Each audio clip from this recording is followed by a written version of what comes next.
중심을 잃을 뻔했어요. 네. 안녕하십니까. 배우는 TV 콜라병 속 사이다의 권대입니다. 허은아입니다. 네, 반갑습니다. 지난 첫 회 네. 난리가 났습니다. 그렇죠. 제가 그 사진 찍어가지고 SNS에 올렸더니 지인들이 도대체 거기 어디냐, 유영문 교수님한테 왜 안 불렀냐 등등. 참 어떠셨어요? 주변 반응이? 만만치 않으셨을 텐데. 만만치 않았어요. 그렇죠? 정말 뜨거웠어요. 그렇죠. 그래서 콜라처럼 정말 툭 쏘는 그러니까요. 반응들이 있었습니다. 맞습니다. 네. 그래서 오늘 또 이렇게 더운 날씨도 불구하고 또 이렇게 시간을 내주신 분들 그냥 가게 해드리지 않습니다. 정말 이분께 정말 여러분들이 잘 놀고 또 잘 먹고 또 일도 잘할 수 있는 방법 분명히 배워갈 수 있는데요. 어떤 분이시죠? 진짜 혼자 너무 잘 논다. 네, 그렇죠. 그렇죠. 네. 예, 지난주에 제가 잠깐 힌트를 드렸는데요. 그러니까요. 공중파면 공중파, 종편이면 종편. 요즘에는 그 홈쇼핑에서도 정말 많은 활약을 하고 계시는 네. 미모 아나운서. 미모의 아나운서. 네, 미모의 아나운서. 네. 가장 잘 놀고 먹고 또 일하는 법을 알고 계신 네. 윤영미 아나운서를 모셨습니다. 윤영미 아나운서님 나오세요.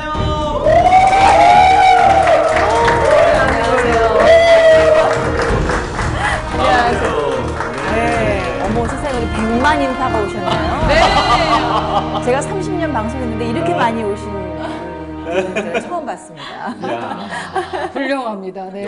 네. 이런 거 배워놨다가 행사 때 써먹으면 진짜 좋아요. 네, 행사 많이 뜨시나 봐요? 그러니까요. 저도 좀 요즘- 불러주세요. 요즘 또 이렇게 때가 때인지라 행사가 많이 죽었는데요. 이제 또 살아나겠죠, 뭐. 네.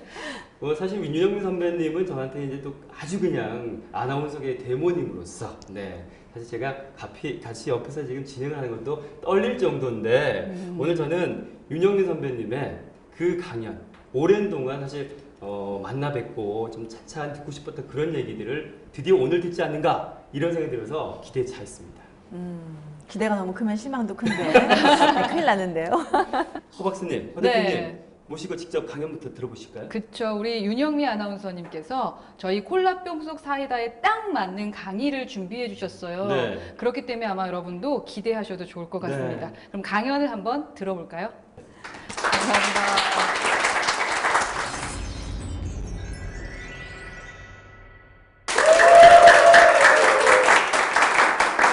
네, 안녕하세요. 제가 매일매일 마이크를 잡고 마이크 잡은 지가 초등학교 3학년 때부터니까 10살 때부터였어요. 그러니까 43년? 나이 들통? 그럼에도 불구하고 이렇게 100만 인파 앞에 서니까요. 굉장히 제가 긴장이 되고 떨리네요. 근데 강의라고 하니까 이게 좀 경직되고 마음이 좀 이렇게 불편해지는 것 같아요. 수다라고 하면 어떨까요? 좋아요. 그냥 우리끼리 수다. 네. 예. 제가 보니까 아무래도 제가 인생을 가장 많이 산 사람이 아닐까. 이렇게 연식이 가장 오래됐어요. 누나. 그거 좋아요. 네. 누님보다 좋아요. 그래요? 네. 그래요? 예. 그래서 제가 여러분보다 조금 더 산 인생의 그 언니로서, 과연 우리가 오늘 무슨 얘기를 나눌까 생각하다 보니까, 과연 결국은 우리가 사는 이유가 뭐가 있을까요? 사는 이유. 왜 살까요? 또 왜 고민할까요? 무엇 때문에 살까요? 왜 공부할까? 왜 놀까? 왜 먹을까? 뭘까요? 어려워요? 아니 뭐 대단한 게 아니고 예, 말씀하실 것 같아요. 네. 우선은 즐겁게 삶을 즐겁게 즐기기 위해서 먹고 일하는 것 같습니다. 맞습니다. 예, 즐거운 것 맞아요. 즐거운 것도 그렇고 기쁜 것도 그렇고 흐뭇한 것도 그렇고 뿌듯한 것도 그렇고 뭐 이런 모든 것들을 하나의 단어로 표현하자면 행복이 아닐까 싶어요. 그쵸? 그게 행복. 저도 행복하기 위해서 살고 제 아이들을 키우는 것도 아이들의 행복을 위해서 제가 엄마로서 그 아이들을 잘 키우고 싶은 거고 우리 모두 우리 나라도 결국 행복해야 되는 것이고 그죠? 우리 처음부터 끝까지 정말 행복을 추구하는 그 존재가 바로 우리 이제 인간이라고 볼 수 있는데 그 생각을 해봤습니다. 과연 이 윤영미라는 커리어 우먼 그리고 엄마, 아내, 뭐 아나운서로서 과연 그동안 행복했는가? 이렇게 뒤돌아볼 때 뭐 행복한 순간도 있고 아닌 순간도 있었죠. 그렇다면 내가 행복하지 않았던 것은 왜였을까라는 생각을 또 해보게 됐습니다. 왜 내가 꼭 뭐 불행까지는 아니었어도 왜 행복하지 않았을까? 그 생각을 이렇게 하나하나 더듬어 나가다 보니까 몇 가지로 추려지게 되더라고요. 그래서 제가 오늘 생각해 볼 것을 4가지로 한번 이렇게 분류를 해봤습니다. 심테크, 지테크, 우테크, 휴테크. 자, 이 중에서 가장 중요한 게 바로 이 심테크가 아닐까. 마음, 심, 테크, 심테크. 이게 뭐냐 하면, 우리가 먹어야 될 게 참 많이 있어요. 그쵸? 아침도 먹어야 되고, 점심도 먹어야 되고, 과일도 먹어야 되고, 와인도 마셔야 되고, 예, 고기도 먹어야 되고, 먹어야 될 게 많이 있지만, 그 중에서도 정말 우리가 잘 먹어야 될 게 마음이에요. 그렇지 않을까요? 가장 힘든 게 또 마음 먹는 거거든요. 그 마음 먹는 걸 유지하는 게 또 가장 힘든 것 같아요. 그래서 제가 한번 이 심테크에 생각을 좀 해보고 싶은데, 제가 심테크를 잘 못했기 때문에 행복하지 않았던 것 같습니다. 왜? 어떻게 잘못했느냐? 저는 늘 행복을 유보했었어요. 제가 50 몇 년간 이렇게 살아오면서 이렇게 쭉 뒤돌아보니까 저는 10살 때부터 꿈이 아나운서였습니다. 강원도 홍천, 예, 전기가 가장 늦게 들어온 깡촌이라고 할 수 있는 홍천에서 제가 태어났는데 홍천 초등학교를 다녔죠, 당연히. 근데 그 학교가 참 좋았던 게 방송반이 있었어요. 학교 방송반. 학교 방송반에 제가 아나운서로 이제 3학년부터 활동을 했는데 인생에 있어서 누굴 만나냐가 참 중요하다는 거를 많이 경험을 해보시잖아요. 저희 3학년 담임 선생님께서 학교 방송반 그 책임자셨던 거예요. 그러니까 어느 날 갑자기 제가 국어책을 조금 잘 읽었는지 저를 이렇게 불러다가 마이크를 쥐어주면서 학교 방송을 하라고 하셨습니다. 근데 이 마이크를 쫙 들고 이제 뭐 학우 여러분 안녕하세요. 오늘도 힘찬 하루 우리 보내기 바랍니다. 뭐 이런 방송을 했겠죠. 근데 그 행위를 통해서 제가 생전 느껴보지 못한 희열? 그러니까 뭐라고 표현할 수 없지만 그냥 좋은 거. 왜 누군가를 우리 사랑할 때 왜 좋다고 일일이 우리가 다 설명하기 힘들죠? 그쵸? 뭐 눈이 커서? 뭐 돈이 많아서? 돈이 많아서? 네, 사랑하셨나 봐요. 뭐 이제 뭐 그런 이유는 있겠지만 사실 우리가 사랑하면은 그냥 everything, 그의 모든 것, 그의 그림자까지도 사랑할 수 있는 게 그게 진짜 사랑이듯이 마이크를 잡고 제가 방송을 하는 그 행위 자체가 저를 참 이렇게 표현하기 어려운 행복감을 저한테 주게 됐습니다. 그래서 그때부터 이제 꿈이 아나운서가 됐었죠. 그러면서 제가 아나운서를 향한 여러 가지 정말 재밌는 에피소드가 많이 있습니다. 제가 청량리역 지하철역에 가서 역장님을 설득해서 지하철역 아나운서로도 방송을 했었어요. 그 고등학교 때. 그러니까 뭐 아르바이트도 아니고 그건 봉사죠. 돈 안 받고 했으니까. 그래서 제가 우리나라 최초의 지하철역 여자 아나운서예요. 한 번도 여자가 방송을 한 적이 없었대요. 그게 1979년도의 일이랍니다. 그리고 나서 이제 4학년 때 시험을 본격적으로 보기 시작했죠. 근데 10살 때부터 제가 아나운서를 했지만 그 프로 아나운서의 벽은 굉장히 높더라고요. 그때도 거의 1000대 1 가까이 됐었습니다.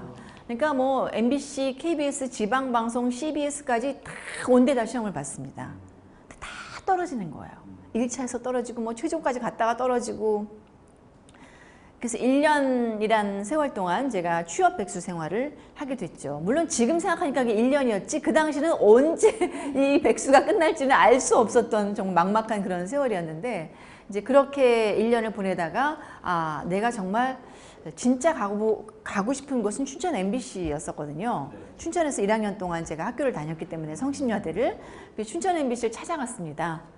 내가 가고 싶은 곳을 가서 봐야 되겠더라고요. 버스를 타고 가서 무작정 전화를 걸었습니다. 그래서 여자 아나운서 한 명이 쭉 내려오길래 어떻게 하면 아나운서 될 수 있어요? 막 물어보니까 뭐 국어, 상식, 영어, 논술 공부하면 되죠? 딱 이제 올라가서 그래서 제가 피눈물을 흘리고 다시 집으로 돌아오고 또 고민하기 시작했어요. 어떻게 하면 춘천 MBC를 갈 수 있을까? 사장님께 이번엔 편지를 썼습니다. 그래서 9장의 긴 편지를 써서 등기를 붙이고 뭐 이제 그런 우여곡절이 있었는데 결국은 제가 그 사장님이 시험 볼 수 있는 기회를 주셨어요. 서울 사람들은 안 뽑기로 했는데 저만 예외를 두시고 그 편지 덕분에 그 편지에 감동하셔서 저희 집에 전화를 하셨더라고요. 그 정말 단순한 무모한 용기 덕분에 제가 꿈을 이루게 됐습니다. 춘천 MBC 아나운서로 들어갔고 또 SBS라는 회사가 제가 서울로 막 옮기고 싶어 한 그 열망 덕분에 방송국이 생겼어요. 저 덕분에. 그러니까. 왜냐면 이미 나이가 30이 됐는데 아나운서로 서울로 옮길 수가 없었습니다. 길이 없었어요. 신입사원으로 시험 볼 수 있는 방법밖에 없는데 이미 나이는 많고. 그래서 정말 어떻게 하면 서울로 옮길 수 있을까를 그렇게 고민하고 열망하고 했더니 SBS라는 민영방송이 턱 생긴 거예요. 네. 제가 당연히 이력서를 넣었겠죠. 그래서 1차구로 합격이 되면서 경력 아나운서로서 1991년도 3월 21일 날 SBS의 문을 여는 창사 방송을 제가 했습니다. 예. 그러고 나서 이제 내 인생은 이제 더 이상 뭐 바랄 게 없다. 이제 그런 마음가짐이었지만 인생이 녹록지가 않더라고요. 또 산 넘어 산. 그러나 또 한 번 산을 넘은 사람은 그 다음 산은 조금 더 수월하더라고요. 근데 SBS에서 제가 막 거의 그 3D 업종의 방송만 한 사람이에요. 저 빛 안 나는 방송, 뭐 예를 들면 15 방송 있잖아요. 뭐 삼성전자 제공 15 10시를 알려드립니다. 이어서 모닝와이드를 보내드립니다. 라고 또 전화 걸면 나오는 목소리 기쁨 주고 사랑받는 SBS 방송입니다. 시청자 여러분 안녕히 주무셨습니까? 5월 21일 SBS 방송을 시작합니다. 뭐 이런 거 있잖아요. 뭐 그런 것들 도맡아 하고 남들 하기 싫어하는 거 막 영하 20도에 시청 앞에 나가서 막 방송하는 거 명절 때 뭐 고속도로 톨게이트 나가서 중계 방송하는 거 뭐 하든 몇 시간 동안 봉고차 타고 가서 남쪽 지방에 가서 뭐 맛있는 거 먹고 맛있는 거 잘 못 먹어요. 시간이 없어갖고 먹으려고 그러면 이미 끝났어요. 가자 이렇게 그런 방송만 제가 주로 이제 하게 됐고 그러다가 이렇게 내가 아나운서 생활을 하면 안 되겠구나 싶어서 생각해낸 게 제가 스포츠 중계였었습니다. 그래서 야구 중계를 하게 됐고 1년 동안 정말 피눈물 나는 그런 트레이닝을 거쳐서 투수가 뭔지 포수가 뭔지도 모르는 상황에서 단어장을 준비하고 만화로 된 규칙집을 읽고 이러면서 정말 그렇게 공부했다면 제가 아마 지금 고시랑 고시는 다 합격했을 것 같아요. 그 고생한 고생담을 이야기하자면 몇 시간이 걸립니다. 그 야구 중계를 하기 위한. 그래서 1년 후에 결국은 제가 우리나라 최초이자 세계 최초의 여자 프로야구 캐스터로 등극을 할 수 있게 됐습니다. 그래서 야구 중계를 하게 됐고요. 이 말씀을 제가 왜 드리냐 하면 물론 제가 그래서 무에서 유를 창조한 경험도 많이 있었지만 결코 그것이 나를 이렇게 행복하게 만들어주진 않더라고요. 왜냐하면 늘 나는 무엇만 되면 그러고 살았던 것 같아요. 어려서부터 아나운서만 되면 춘천 MBC만 가면 뭐 SBS만 가면 또 야구 중계만 하면 결혼만 하면 결혼하니까 또 35에 결혼했으니까 노산이잖아요. 아이를 낳을 수 있을까? 아이만 나면 하나 나니까 또 하나 더 낳고 싶더라고요. 하나 더 낳아야 되는데 그러다 보니까 집을 사야 되는데 집 사야지 좀 넓은 데 가야지 또 좋은 동네 가야지 이러다가 제가 지금까지 50평생을 살아온 것 같아요. 방송 프로그램도 늘 더 좋은 거 해야지. 왜 난 이거밖에 못해? 쟤는 이거 하는데. 이러면서 제가 지금까지 살아왔던 것 같아요. 그러니까 제가 흘려보냈던 뭐만 하면 이것만 잡으면 그러면 행복할 것 같았는데 그걸 잡아도 결코 그게 행복하지 않더라고요. 또 다른 산이 내 눈앞에 놓여있고 또 넘어야 될 산이고 그래서 제가 생각한 게 행복이라는 것은 결코 유보하면 안 되는구나. 지금 내가 똑 따먹어야지 그게 행복한 거구나. 내가 SBS란 이렇게 원하던 회사에 왔으니까 얼마나 행복하고 감사해. 그리고 내가 그토록 하고 싶었던 야구 중계를 했는데 야 정말 이거는 정말 내한테 내가 상 주고 싶다. 이런 그런 감격과 감동 그런 걸 제가 누리지 못했던 것 같아요. 그리고 또 하나 제가 행복하지 못했던 또 하나의 이유는 늘 남들하고 비교했습니다. 그냥 저 자체로서는 행복했는데 예를 들면 제가 이제 아나운서로서 선도 많이 이제 받지만 뭐 결국은 그 당시에 아주 작은 기독교 출판사에 다니는 제 월급의 한 3분의 1도 안 되는 이제 그런 그 직장에 다니는 남편을 만났습니다. 근데 저희 남편은 참 좋은 사람이에요. 그야말로 한마디로. 근데 그럼에도 불구하고 저는 만족했는데 갑자기 딱 보니까 한참 후배가 그야말로 이렇게 사짜 붙은 신랑을 만나서 뭐 저는 진짜 10년 동안 뼈 빠지게 벌어서 경기도에 집 하나 샀는데 그 친구는 결혼하자마자 강남에 50평짜리 탁 아파트를 시작을 하고 저는 막 이태원 가서 가짜백 사는데 그 친구는 막 무슨 뭐 명품백 탁 들고 다니고 외제차를 타고 다니고 그러는 순간에 내가 가진 내 가정과 내가 가진 어떤 그런 조건들이 너무나 형편없이 되는 거예요. 그래서 경기도에 집을 사서 우리 집 진짜 최고야. 막 커튼도 달고 막 소파도 뭐 예쁜 걸로 뭐 천가리도 하고 예쁜 꽃병도 사다가 뭐 장식해놓고 우리 집 너무 예뻐 이렇게 생각했는데 갑자기 누가 큰 집을 사잖아요. 그럼 경기도 우리 집에 가는 그 길이 왜 이렇게 흙탕물이 튀겨. 갑자기 집에 딱 들어가면 스위트홈이 집구석이 되는 거야. 이놈의 집구석. 우리 남편 그렇게 내가 존경하고 좋아하는 남편인데 갑자기 막 명함 이렇게 그럴듯한 명함 내미는 후배들의 남편과 갑자기 비교가 확 되면서 아우 저 인간하고 내가 왜 결혼해갖고 이 개고생을 이렇게 되더라고요. 그러니까 남들하고 계속 비교하니까 내 행복이 추락을 하는 거예요.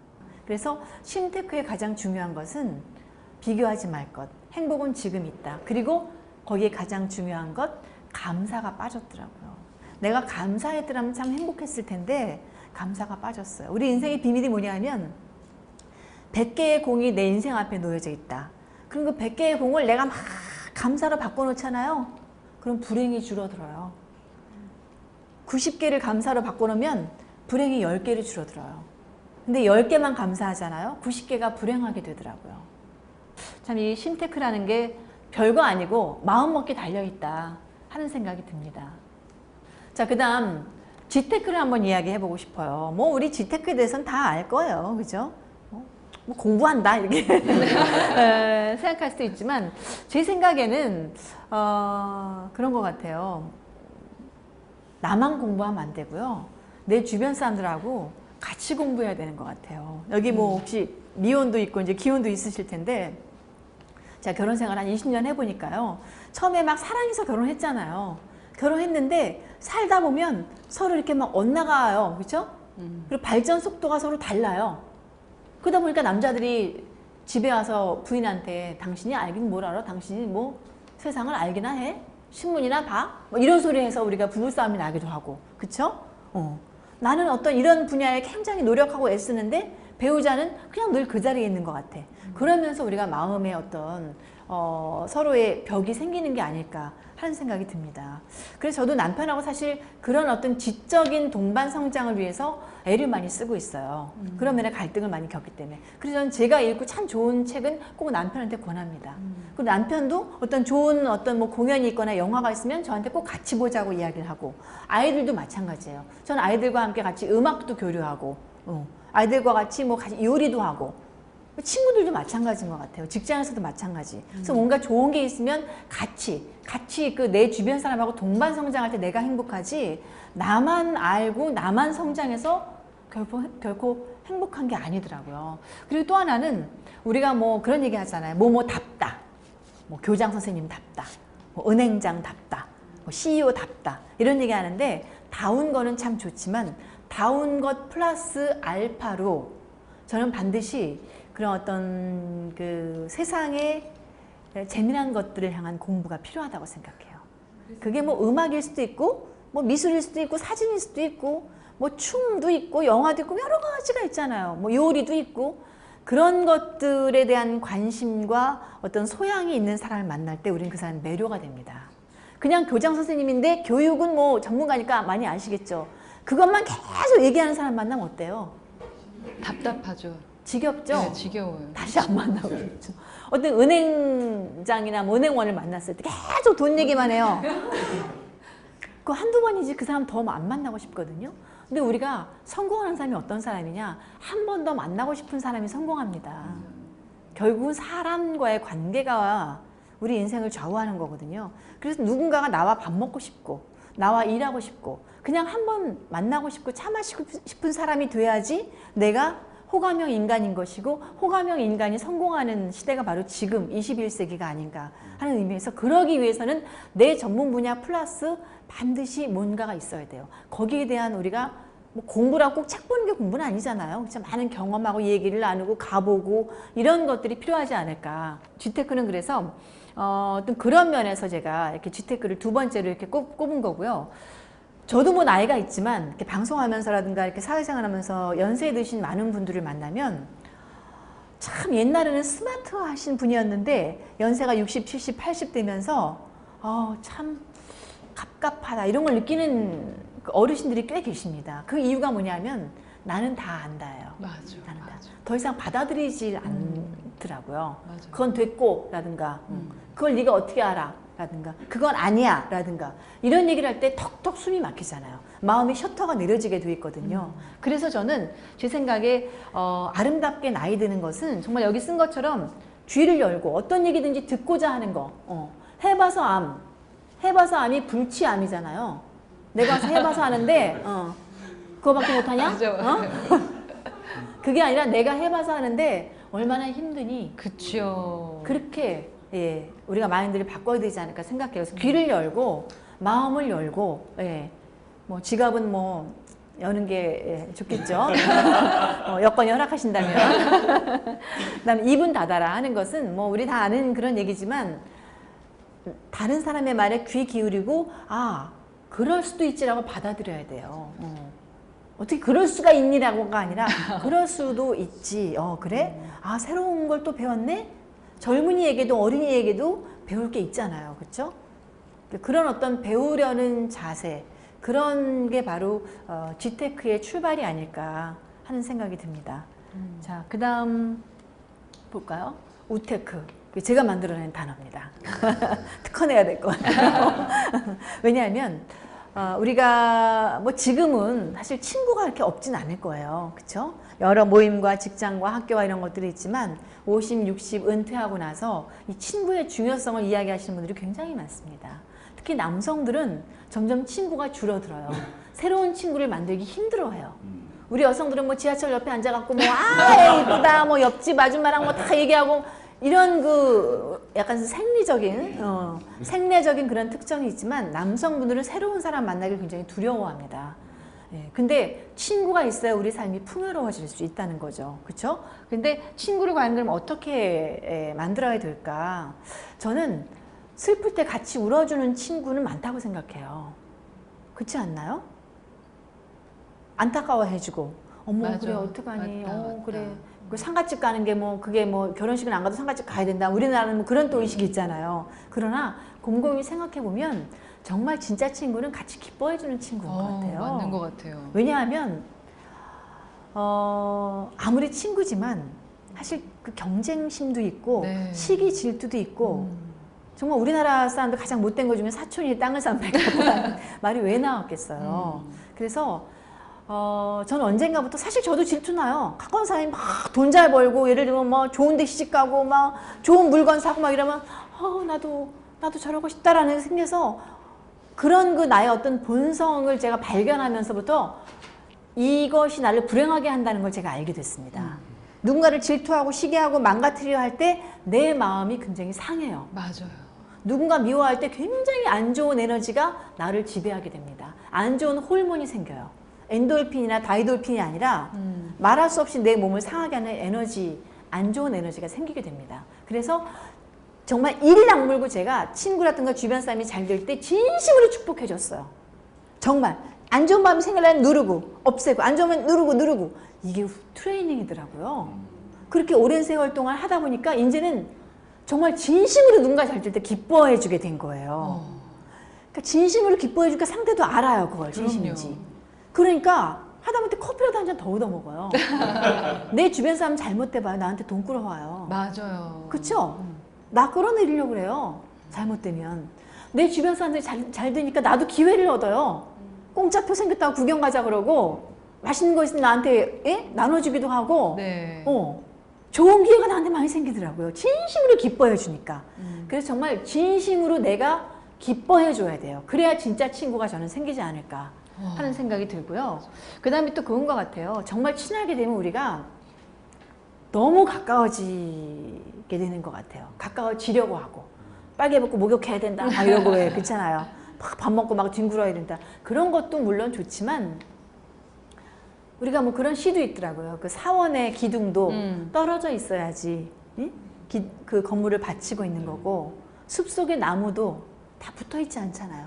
멀리서 보면 붙어 있는 것 같지만 다 나무들끼리 떨어져 있어요. 그래야 그 나무가 자라난다 그러더라고요. 바람이 통하고 햇볕이 들어오고 적당한 거리라는 것은 인간이면 누구나 가져야 되는 거리인 것 같아요. 아무리 친한 친구도 그게 뭐 이렇게 무뚝뚝한 거리라는 것이 아니라 최소한의 어떤 예의와 배려가 있어야 그쵸. 된다는 예. 거죠. 그래서 너무 지나치게 밀착했을 때 갈등이 생기게 되는 것 같아요. 그래서 나 너 없으면 못 살아 막 이게 아니라 나 혼자여도 좋은데 네가 있어서 더 행복해 이런 그쵸. 관계. 자, 그 다음에 잘 놀아야 되겠죠. 제가 정말 많은 성공한 소위 사회적인 성공, 내가 뭐 속은 안 들여다봐서 잘 모르겠지만 소위 말한 사회적인 성공한 사람들을 제가 많이 만나고 있습니다. 근데 그 사람들의 특징이 뭔지 아세요? 잘 노는 거죠. 정말 잘 노는 사람이 성공하더라고요. 그래서 저는 제 아이들이 잘 놀길 바래요. 진짜. 그래서 어떻게 하면 잘 놀 수 있느냐? 많은 점을 찍어야 된다고 생각해요. 저는. 그 점이 무엇이냐? 제 아이들을 예를 들 때 공부만 하면 한 자리에 점을 계속 찍는 거예요. 그럼 종이에다 점을 한 자리에 점을 찍으면 찢어지겠죠? 근데 저는 공부만 시키지 않아요. 아이들에게 정말 많은 경험들을 시키려고 애렸어요. 책을 통해서, 공연을 통해서, 영화, 전시, 음식점도 저는 시장 가서 순대도 먹이고요. 호텔 가서 풀고수도 먹이고요. 뭐 그 대형 마트에 가서 시식도 하고 같이 끌고 다니면서 장보기도 하고 요리 만들고 뭐 운동 같이 가고 많은 그런 경험들을 같이 하고 아이들하고 1박 2일 가서 놀다 오라고 얘기도 하고 여자친구도 사귀라고 그러고 같이 가로수길 다니면서 여자친구 팔찌도 같이 고르고 우리 아이들하고 그게 수많은 점이에요. 저는 어른들도 같이 만나게 해요. 어른들에게 너 이름 새끼 무슨 어린 게 저리 가 이렇게 얘기 안 합니다. 일로 와서 같이 대화에 동참하게 만들고 저는 막걸리집도 데려가고요. 뭐 삼겹살집도 데려가고 약간 오픈하는 편이에요. 아이들에게. 그러니까 아이들이 이렇게 자기가 어린아이라고 늘 생각하지 않아요. 인격이 훨씬 더 이렇게 좀 어른스러워지더라고요. 어른스러운 대화가 이제는 돼요. 그런 버릇을 키우니까. 근데 그게 수많은 점을 찍는 거예요. 제 주변에 정말 재미있게 살면서 성공한 사람들이 너무나 많은 점을 찍는데 그 점이 그냥 일상을 열심히 사는 거예요. 재밌게. 뭐 하고 싶은 거. 막 강연 들어가고 뭐 온라인 강의도 듣고 어디 뭐 파티도 가고 춤추는 데도 가고 막 그러면서 수많은 크고 작은 여러 색깔의 점을 찍은 사람들이 결국은 그 점을 나중에 이렇게 들여다보잖아요. 뭔가가 형체가 생겼어요. 그 점들이. 그래서 그 면이 돼 있어요. 면이 돼 있고 더 많은 점을 찍게 되면 그게 어느 순간 입체적인 건물이 돼 있더라고요. 그게. 이 나이에도 저는 뭐 서촌부터 삼청동, 가로수길, 압구정동, 청담동 우리나라 온 곳곳에 저는 많이 여행 다니고 책도 저희 집에 와보셨겠지만 네. 여러 분야의 책들을 네. 많이 읽고 신문 보고 잡지 읽고 그게 전 점이라고 생각해요. 그렇죠. 그래서 그것이 결국은 나의 어떤 또 다른 미래를 창출해내는 게 아닐까 하는 생각이 듭니다. 그래서 어디 외국 휴양지에 가면 3박 4일짜리는 한국 사람이래요. 3박 4일짜리 여행 온 사람. 한 보름 정도 여행 온 사람은 미국 사람이고 한 달 이상은 유럽 사람이라 그럽니다. 3박 4일 여행 가서 우리는 서울하고 똑같이 놀잖아요. 그쵸? 네. 화토 치고 술 마시고 노래방 가고 근데 유럽 사람 이런 사람들은 정말 놀 줄 알잖아요. 쉴 줄 알고. 그래서 우리나라 사람들도 정말 쉴 때 쉬고 놀 때 놀고 점 찍을 때 점 찍고 이런 많은 그 경험들을 하면서 정말 풍요로운 인생을 살아야 될 때가 이제 오지 않았나 하는 생각이 듭니다. 그래서 오늘 심테크, 지테크, 또 우테크, 슈테크 이렇게 4개로 나눠서 우리 삶의 행복의 조건을 한번 생각을 해본 그런 시간이었습니다. 고맙습니다.